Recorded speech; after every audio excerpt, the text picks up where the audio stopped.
Showcase to recreate guacamole from St. Angel Inn Restaurant.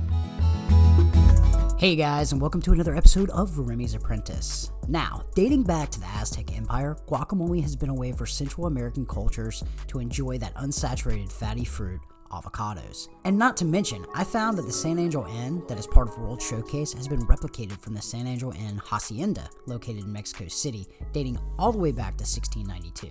This was a brilliant idea from Imagineers in 1982 while constructing the Mexican Pavilion. This restaurant brings an authentic, flavorful experience you can't find at your local Mexican restaurant. On October 1st of this year, St. Angel Inn will be celebrating 40 years that it has been bringing the flavors of Mexico to the World Showcase at Epcot, and they are still making some kick-ass guacamole.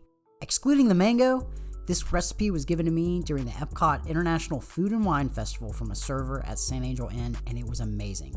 Till next time, cheers.